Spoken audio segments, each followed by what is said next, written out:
Okay. Hi, hello, my dear students.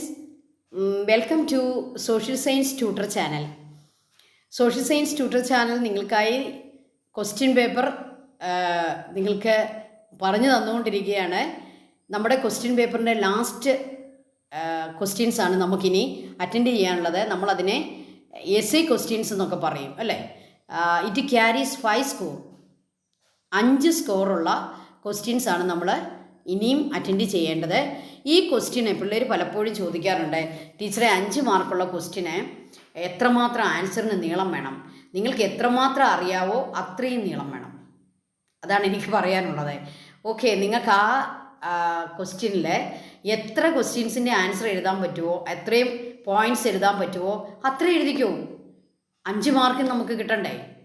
Okay, അപ്പോൾ നമുക്ക് ക്വസ്റ്റ്യനിലേക്ക് കയറാം. For questions 29 and 30, each question carry 5 score. Write answer in detail. കണ്ടോ, മറ്റ് എല്ലാ ചോദ്യങ്ങൾക്കും ഇൻസ്ട്രക്ഷനകത്ത് എന്താണ് തന്നിരിക്കുക, നിങ്ങൾ 3 points, 2 points, 4 points എന്നൊക്കെ പറയുന്നുണ്ട്. പക്ഷേ ഇവിടെയോ ഇത്ര പോയിൻറ്റ്സ് എന്ന് പറയുന്നില്ല. അതാണ് നമ്മൾ ശ്രദ്ധിക്കേണ്ടത്. ഇത്ര പോയിൻറ്റ്സ് എന്ന് പറയുന്നില്ല. Right answers in detail. അതിൻ്റെ അർത്ഥം എന്താണ്? നമുക്ക് ഡീറ്റെയിൽഡ് ആയിട്ട് എത്ര വേണമെങ്കിലും ആൻസർ എഴുതാം. എന്ന് പറഞ്ഞ് നമ്മൾ പണ്ട് കാലത്ത് പറയുന്ന പോലെ ഒരു തമാശയുണ്ട്, നമുക്ക് വരുന്ന മനസ്സിൽ തോന്നുന്ന എല്ലാം എഴുതി വെക്കുക എന്നുള്ളതല്ല. അങ്ങനെ ഒരിക്കലും ചെയ്യാൻ പാടില്ല. നമ്മൾ അതല്ല ഉദ്ദേശിക്കുന്നത്.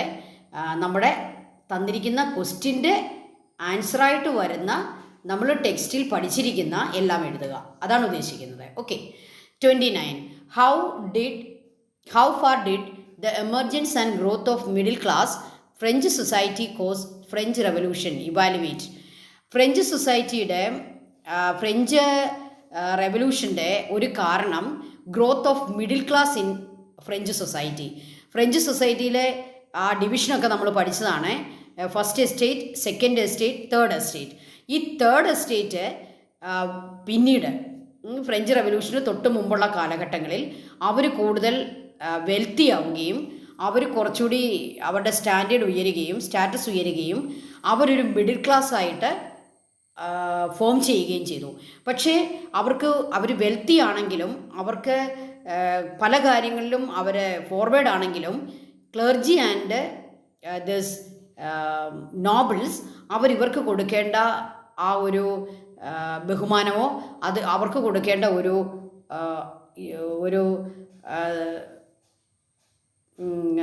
എന്താണ് സ്റ്റാറ്റസോ അവർക്ക് കൊടുത്തില്ല. അപ്പോൾ അതുകൊണ്ട് മിഡിൽ ക്ലാസ്സിൻ്റെ ഈ ഒരു എമർജൻസും മിഡിൽ ക്ലാസ്സായിട്ട് തേർഡ് എസ്റ്റേറ്റ് എമർജ് ചെയ്തതും അവർക്ക് പ്രതീക്ഷിച്ച ചില കാര്യങ്ങൾ ലഭിക്കാതെ പോയതുമാണ് അവരെ എന്തിനു പ്രേരിപ്പിച്ചത്, ഒരു റെവല്യൂഷന് പ്രേരിപ്പിച്ചത്. ഓക്കെ, അതുകൊണ്ടാണ് അവർ തേർഡ് എസ്റ്റേറ്റിൻ്റെ പേര് തന്നെ നാഷണൽ അസംബ്ലിയിൽ നിന്ന് പേര് മാറ്റുകയും അവർ ചില കാര്യങ്ങളൊക്കെ ചെയ്യുകയും അങ്ങനെ റെവല്യൂഷൻ ഉണ്ടാവുകയും ചെയ്യുന്നത്. അപ്പോൾ ഇതൊക്കെ വളരെ വിശദമായിട്ട് എഴുതുക.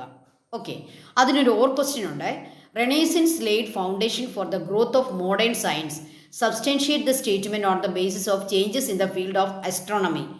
അപ്പോൾ റെനേസൻസ്, ആസ്ട്രോണമി, സയൻസ് ആ ഫീൽഡിൽ കൊണ്ടുവന്ന ഗ്രോത്ത്, ചേഞ്ചസ്, അതിനെപ്പറ്റി കംപ്ലീറ്റ് എഴുതാനാണ് ക്വസ്റ്റ്യൻ അല്ലേ. ഡീറ്റെയിൽഡ് ആയിട്ട് എഴുതുക.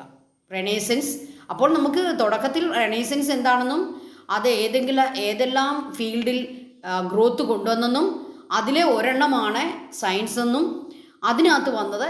അപ്പോൾ സയൻസാണ് നമുക്ക് ഇൻട്രഡക്ഷനായിട്ട് കുറച്ച് കാര്യങ്ങൾ റെനേസൻസിനെ പറ്റിയും മറ്റ് ഏരിയയിലുള്ള ഗ്രോത്തിനെ പറ്റിയും ജസ്റ്റ് ഒന്ന് പറയാം. അതിനൊരു കുഴപ്പമില്ല. ഇതൊരു എസ്സേ ക്വസ്റ്റ്യൻ ആയതുകൊണ്ട് തന്നെ ഒരു ഇൻട്രഡക്ഷൻ നമുക്ക് എഴുതാം.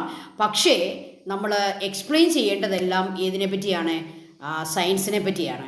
ഓക്കെ, സയൻസ് രംഗത്തുണ്ടായ മാറ്റങ്ങളെ പറ്റിയാണ് നമ്മൾ എക്സ്പ്ലെയിൻ ചെയ്യേണ്ടത്. ഓക്കെ, അടുത്ത question 30. Explain the factors influencing the distribution of temperature.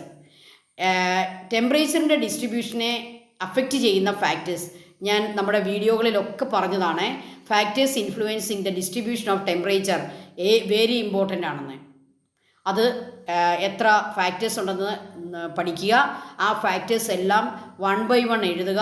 അത് ഫാക്ടേഴ്സിൻ്റെ ടൈറ്റിൽ എഴുതുമ്പം അത് അണ്ടർലൈൻ ചെയ്യാൻ പ്രത്യേകം ഓർക്കുക. അണ്ടർലൈൻ ചെയ്യുക ടൈറ്റിൽ, അല്ലേ? എന്നിട്ട് ഓരോ ഫാക്ടറിനെയും എക്സ്പ്ലെയിൻ ചെയ്യുക. അടുത്ത ഫാക്ടർ എഴുതുക, അണ്ടർലൈൻ ചെയ്യുക, എക്സ്പ്ലെയിൻ ചെയ്യുക. അപ്പോൾ അണ്ടർലൈൻ ചെയ്യുക എന്നുള്ളത് എസ് എ ക്വസ്റ്റ്യൻ എഴുതുമ്പോൾ വളരെ ഇമ്പോർട്ടൻ്റ് ആണ്, അല്ലേ? നിങ്ങളുടെ ആൻസർ ഷീറ്റ് വാല്യൂ ചെയ്യുന്ന ടീച്ചറിൻ്റെ കണ്ണ് നമ്മുടെ ഈ അണ്ടർലൈനിങ്ങിലേക്ക് ഉടക്കണം. കണ്ടോ? അപ്പം ആ പോയിൻ്റ് ഉണ്ട്, ഈ പോയിൻ്റ് ഉണ്ട്, ടീച്ചർ ഇങ്ങനെ ഓർക്കും. പോയിൻറ്റ്സ് എല്ലാം ഉണ്ട്. ഓക്കെ, ടീച്ചറിന് മാർക്ക് ഇടാനായിട്ട് സന്തോഷമായിരിക്കും, നമുക്ക് ഫുൾ മാർക്ക് കിട്ടും. അപ്പോൾ ഇമ്പോർട്ടൻ്റ് ആയിട്ടുള്ള കീ വേർഡ്സിനെ, സബ് ടൈറ്റിൽസിനെ അണ്ടർലൈൻ കൊടുക്കാനായിട്ട് പ്രത്യേകം ഓർക്കുക. ഓക്കെ, അപ്പോൾ ഫാക്ടേഴ്സിൻ്റെ എല്ലാം പേരെഴുതുമ്പോൾ അണ്ടർലൈൻ ചെയ്യുക. പിന്നെ പോയിൻറ്റ്സ് എഴുതുമ്പോൾ എന്തെങ്കിലും ഒരു സിമ്പൽ അവിടെ കൊടുക്കുക. ഒന്നുകിൽ ഒരു കൈ ചൂണ്ടിയിരിക്കുന്ന സിമ്പലോ അല്ലെങ്കിൽ ഒരു ഡോട്ടോ, അങ്ങനെ എന്തെങ്കിലും ഒരു സിമ്പൽ കൊടുക്കാനായിട്ട് പ്രത്യേകം ശ്രദ്ധിക്കുക. ഒരു ആരോ കൊടുത്താലും മതി, ഒരു ആരോ. ഓക്കെ, ഇനി നമുക്ക് അതിൻ്റെ ഓർ ക്വസ്റ്റ്യൻ നോക്കാം. Specify the features of Mediterranean climate.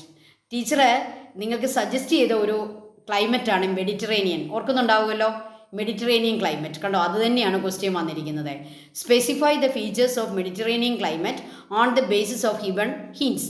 അപ്പോൾ ഈ ഹിൻഡ് ഒന്ന് ബേസ് ചെയ്തുകൊണ്ട് വേണം മെഡിറ്ററേനിയൻ ക്ലൈമറ്റ് എന്താണെന്നും അതൊരു ക്ലൈമാറ്റിക് റീജിയൻ ആണെന്നും എല്ലാം എഴുതണം, ഇൻട്രൊഡക്ഷൻ എഴുതണം. പക്ഷേ മറ്റ് ക്ലൈമറ്റുകളെ അല്ല നമ്മൾ എക്സ്പ്ലെയിൻ ചെയ്യേണ്ടത്. നമ്മളിവിടെ കൂടുതലും എക്സ്പ്ലെയിൻ ചെയ്യേണ്ടത് മെഡിറ്ററേനിയൻ ക്ലൈമറ്റിനെയാണ്. അതിനകത്ത് നമുക്ക് ഹിൻഡ് തന്നിട്ടുണ്ട്. ടെമ്പറേച്ചർ ആൻഡ് ആനുവൽ റെയിൻഫോൾ അതുണ്ടാകണം, നമ്മുടെ ആൻസറിൽ തീർച്ചയായും അതുണ്ടാകണം. നാച്ചുറൽ വെജിറ്റേഷൻ അത് ഉണ്ടാകണം, ഇത് രണ്ടും ഉണ്ടാകണം. പിന്നെ മെഡിറ്ററേനിയൻ ക്ലൈമറ്റിൻ്റെ മറ്റ് ഫീച്ചേഴ്സ്, ക്യാരക്ടറിസ്റ്റിക്സ് നമുക്കൊന്ന് മെൻഷൻ ചെയ്യാം. ഇത് രണ്ടെണ്ണം അണ്ടർലൈൻ ചെയ്ത്, ഇതിൻ്റെ പേര് അണ്ടർലൈൻ ചെയ്ത് തന്നെ അതിനെ നമ്മൾ എക്സ്പ്ലെയിൻ ചെയ്യുക. ഓക്കെ, അപ്പോൾ 5 മാർക്കിൻ്റെ 2 ക്വസ്റ്റ്യൻസ് ആണ് നമ്മൾ അറ്റൻഡ് ചെയ്യേണ്ടത്. ഓർ ഉണ്ടായിരിക്കും. അപ്പോൾ നിങ്ങൾ കോൾ ഓഫ് ടൈം നന്നായിട്ട് ഉപയോഗിച്ച് ആ 2 ക്വസ്റ്റ്യൻസിൽ ഏതെഴുതണം, ഏതിനാണ് എനിക്ക് കൂടുതൽ പോയിൻറ്റ്സ് അറിയാവുന്നത് എന്ന് തീരുമാനിക്കുകയും അത് നേരത്തെ തന്നെ മനസ്സിൽ ഉറപ്പിച്ച് വെക്കുകയും ചെയ്യുക. ഓക്കെ സ്റ്റുഡൻസ്, അപ്പോൾ എല്ലാവർക്കും നിങ്ങളുടെ ആദ്യത്തെ 10ാം ക്ലാസ്സുകാരുടെ ഫസ്റ്റ് സ്റ്റെപ്പാണ് ഈ first time exam, Onam exam. അത് നിങ്ങൾക്ക് നന്നായിട്ട് ചെയ്യാൻ പറ്റട്ടെ എന്ന് ഞാൻ പ്രത്യേകം ആശംസിക്കുന്നു. എല്ലാവർക്കും എല്ലാ best wishes for your exam. Okay, keep it up. Okay, thank you. May God bless you all.